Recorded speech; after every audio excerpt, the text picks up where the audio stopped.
Assalamualaikum warahmatullahi wabarakatuh. Bismillahirrahmanirrahim. Ashhadu an la ilaha illallah wa ashhadu anna Muhammadur Rasulullah. Allahumma salli ala sayyidina Muhammad wa ala ali sayyidina Muhammad. Rabbi israh li sadri wa yassir li amri wahlul 'uqdatam min lisani yafqahu qawli. Amin. Bismillahirrahmanirrahim. Qala Rasulullah sallallahu alaihi wasallam, ومن صام رمضان إيمانا واحتسابا غفر له ما تقدم من ذنبه. Rasulullah sallallahu alaihi wasallam bersabda, barang siapa berpuasa Ramadan karena iman dan mengharapkan ridha Allah, niscaya akan diampuni dosa-dosa yang telah lalu. Diriwayatkan oleh Bukhari dari Abu Hurairah. Bismillahirrahmanirrahim. Mari kita kaji kata ridha Allah.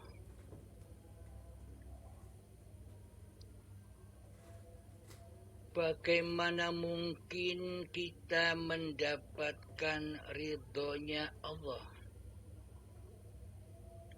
sementara di hati kita tidak ridho kepada Allah?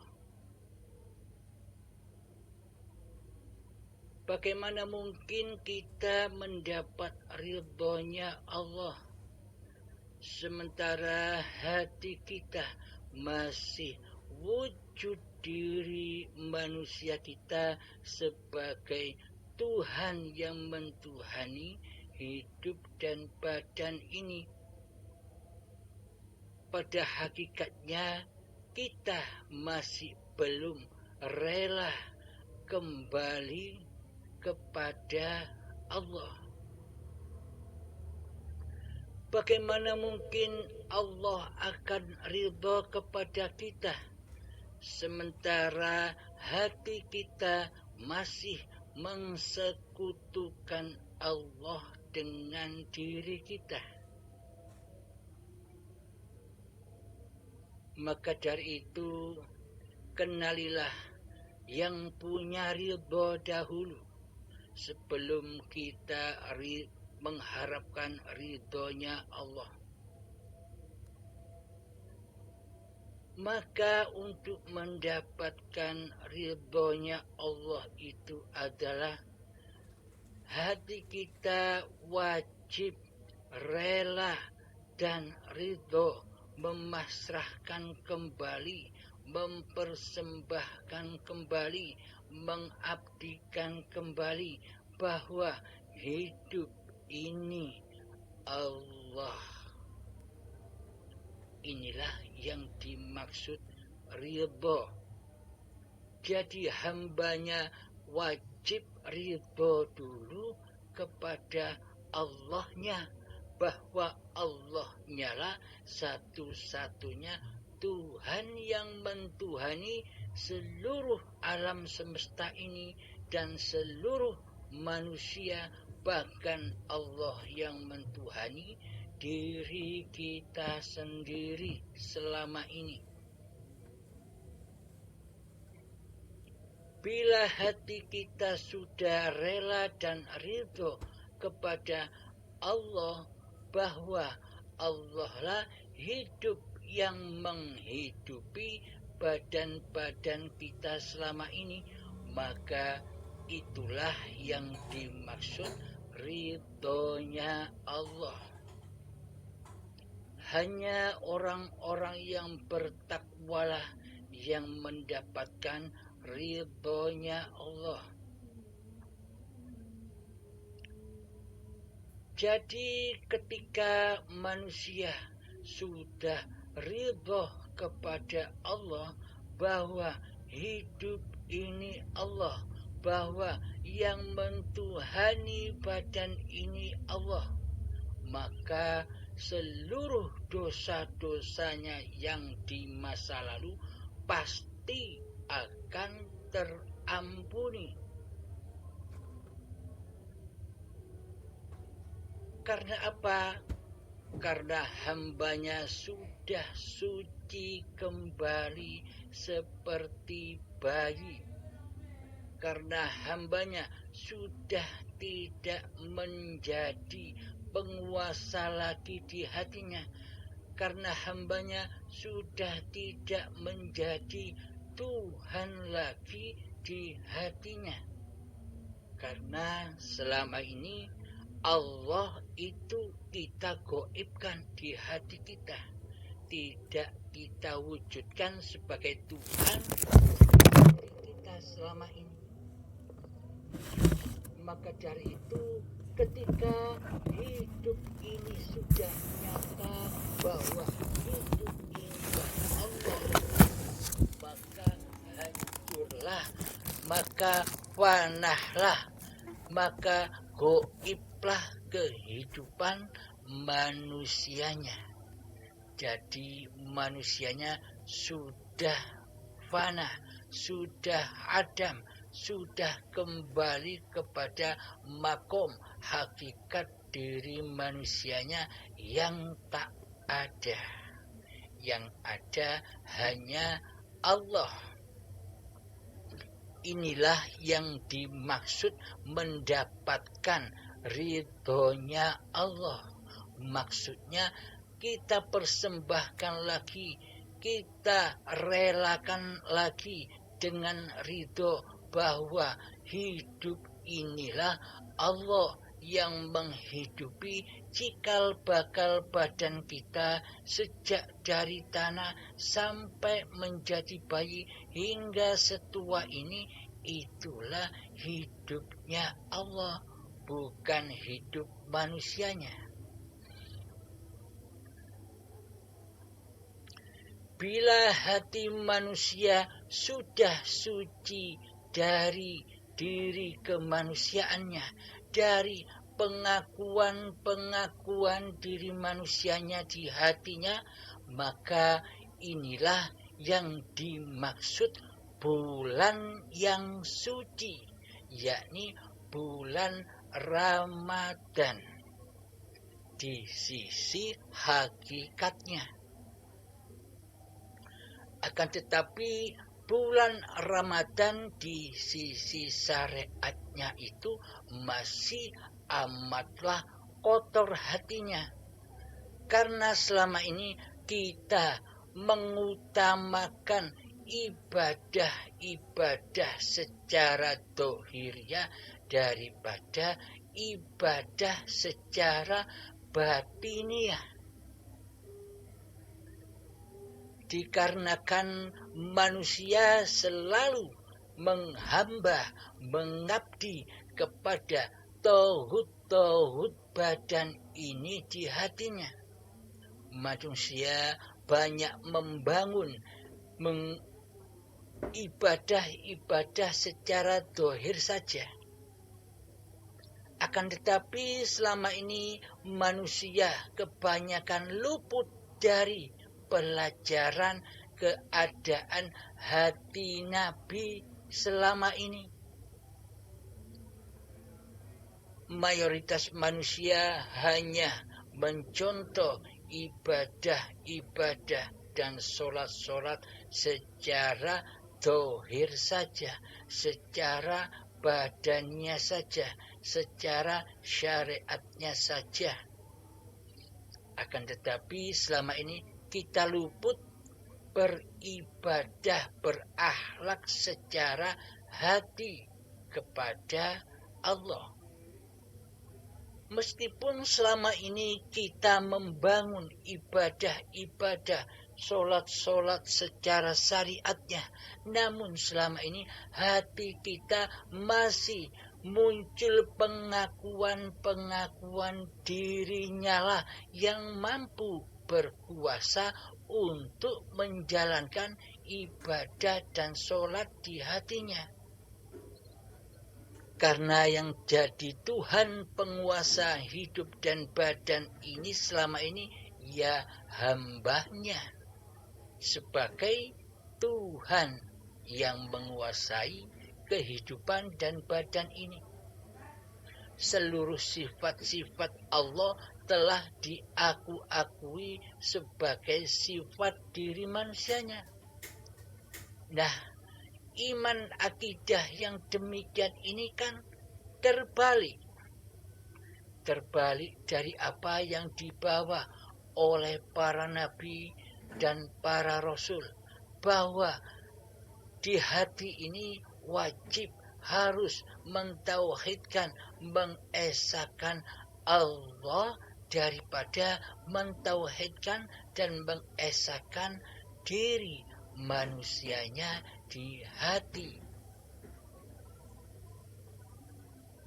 Karena bila manusianya yang ditauhidkan di hati, bila manusianya yang diesahkan di hati, pasti seluruh ibadah dan sholatnya jatuh kepada hawa nafsu, yakni praktek hatinya masih li nafsi, tidak lillahi ta'ala.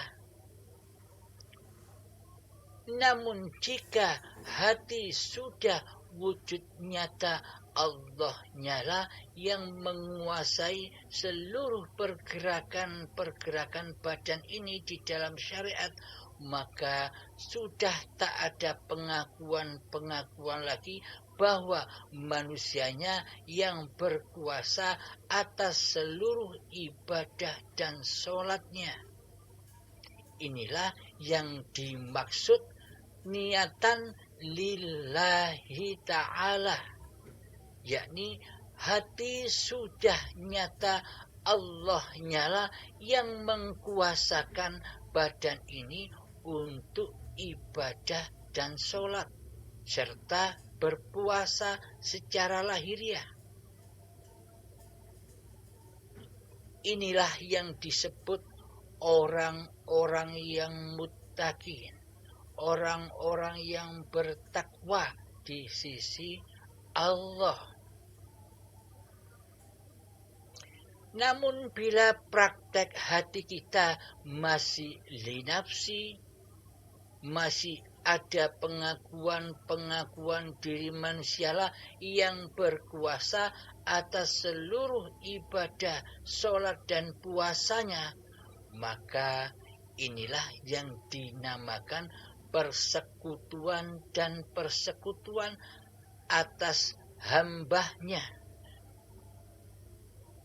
Tanda-tandanya Allah di hatinya gaib, tiada, yang ada, yang wujud hanya diri manusianya lah. Maka dari itu, apakah semua ibadah dan sholat serta puasa ini dipersembahkan untuk Allah? Tidak, dan tidak, sobat. Bagaimana mungkin ibadah sholat dan puasa ini diperuntukkan, dipersembahkan, diabdikan kepada Allah sebagai Tuhan yang menciptakannya? Sementara di hati kita selama ini, kitalah yang merasa jadi Tuhan, kitalah yang merasa wujud, kitalah yang merasa hidup, kitalah yang merasa berkuasa atas segala perilaku-perilaku yang ada di badan ini. Maka semuanya hanyalah sia-sia di sisi Allah. Meskipun kelihatannya di sisi manusia kita dikatakan sebagai ahli ibadah. Ahli ibadah badaniyah. Maka marilah kita bertobat dari persekutuan hati kepada Allah. Kan tujuan kita semua beribadah, tujuan kita semua sholat, tujuan kita semua berpuasa, kan hanya untuk mendapatkan keridhaan Allah. Ya tidak? Nah, maka dari itu tempuhlah keridhaan Allah itu dengan keridhaan dan kerelaan diri kita bahwa hidup yang kita akui selama ini, yang berkuasa untuk mempergerakkan badan ini, kita kembalikan, kita abdikan lagi bahwa hidup ini Allah. Inilah yang dimaksud kita meraih keridhaan Allah. Ketika hati kita memasrahkan kembali apa-apa yang bukan sifat diri manusia kita selama ini. Bila sudah kita dapatkan keridhaan Allah dengan ditandai bahwa hati kita sudah nyata, sudah kita tetapkan bahwa hidup ini Allah, maka inilah yang dinamakan bulan yang suci. Hati kita sudah suci dari selain Allah. Maka bulan suci inilah yang dimaknai bulan Ramadannya hati. Ketika hati sudah Ramadan, ketika hati sudah suci, maka terbelenggulah iblis, setan, dan hawa nafsu kita. Sudah terbelenggu, sudah dipenjara, dan tidak akan bakal bisa menggoda hidup yang ada di hati ini. Karena hidup yang ada di hati ini sudah kembali terkuasai oleh singgasana Allah sebagai penguasa dan pencipta iblis dan setan itu. Tanda-tandanya di dalam hati kita sudah tak memikirkan diri manusia kita, sudah tak memikirkan dunia, karena diri manusianya sudah tidak ada. Diri manusianya sudah lengser dari menjadi Tuhan.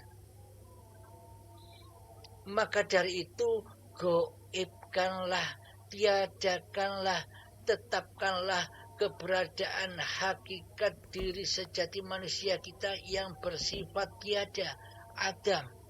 Maka tetapkanlah bahwa hidup ini Allah di hati kita yang mentuhani segala gerak laku badannya ini. Allah lah yang memperjalankan badan untuk sholat. Allah lah yang membisahkan badan untuk puasa. Allah lah yang membisahkan badan untuk membaca Al-Quran dan tadarus dan sebagainya. Dalam hati kita menetapkan, menyaksikan hidup inilah Allah yang menguasai segala bentuk perilakunya badan. Jika sudah demikian, maka terampunilah dosa-dosa manusia. Inilah yang dimaksud yaumil hisab. Yang katanya yaumil hisab itu alam gaib yang akan terjadi nanti setelah manusia dibangkitkan dari kubur. Itu anggapan dibabakan syariatnya. Karena di syariat itu Allahnya gaib, Allahnya tidak wujud, maka seluruh alam-alam gaib itu juga gaib, tidak wujud. Namun bagi orang-orang yang sudah muttaqin, bagi orang-orang yang sudah mendapatkan keridhaan Allah, bagi orang-orang yang sudah kembali kepada makom hakikat diri sejati manusianya yang tiada, maka nyatalah wujudlah Allahnya, dan maka nyatalah alam-alam hisab itu. Terampuninya seluruh dosa-dosa yang terdahulu, seperti halnya bayi. Ketika manusia sudah di hatinya bergema bulan Ramadan yang suci, yakni yang ada, yang wujud, yang hidup hanya yang maha suci. Jadi amaliyah yang dulu-dulu, dosa-dosa yang dulu-dulu, ketika hamba sudah kembali kepada Tuhannya, ketika masih hidup di dunia ini, maka seluruh dosa-dosa akan diampuni oleh Allah. Bagaimana tidak diampuni oleh Allah, sedangkan selama ini manusianya baru sadar bahwa yang berbuat taat dan maksiat sejak akil balik sampai setua ini baru menyadari bahwa semuanya itu adalah perbuatan Allah sendiri, af'alullah sendiri. Lalu apa yang mau dihisab? Maka manusia sudah rojiun kepada Tuhannya tanpa dihisab. Hisab terjadi di saat manusia itu masih belajar berzuhud, masih belajar mencari Allah. Di saat masih belajar untuk menyatakan Allahnya di hati. Di dalam latihan zuhud itu penuh dengan kesulitan. Inilah yang dimaksud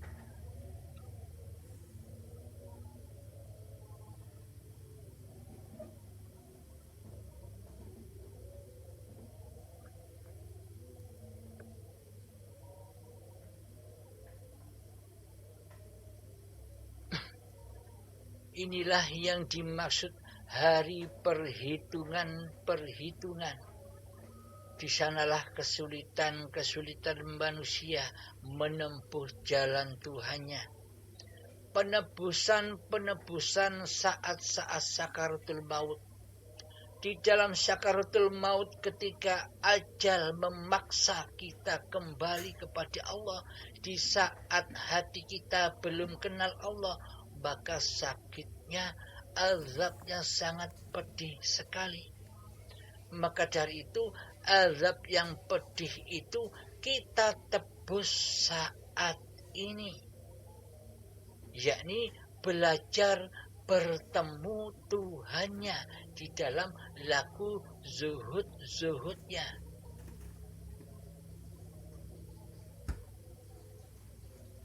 Inilah yang dimaksud yaumil hisab. Jadi sudah tidak ada hisab lagi bila Allahnya sudah nyata di hati hambanya. Inilah alam keridhaan Allah. Bila kita ingin mencapai keridhaan Allah, kita pun wajib rela dan ridho bahwa wujud ini Allah, bahwa hidup ini Allah, bahwa kuasa ini Allah. Jadi wujudnya Allah itu tidak seperti apa-apa dan tidak seperti siapa-siapa. yakni laisa kamislihi syai'un. Ya, hidup itulah yang laisa kamislihi syai'un. Hidup itu tak berwajah, hidup itu tak berbentuk, hidup itu tak berbodi, hidup itu tak berasa dan tak berwarna. Akan tetapi hidup itulah laisa kamislihi, itulah yang bisa menciptakan segala sesuatu, yang bisa menciptakan apa-apa dan siapa-siapa. Inilah segala sesuatu, itulah bukti nyata wujudnya hidup, bukti nyata zahir batinnya Allah Ta'ala.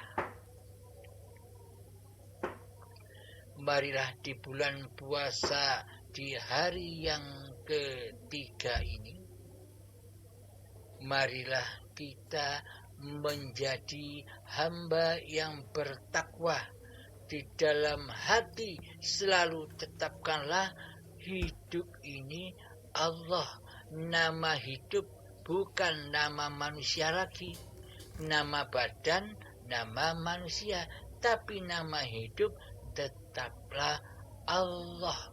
Hidup yang ada di apapun, hidup yang ada di makhluk apapun, tetapkanlah dalam hati hayatullah.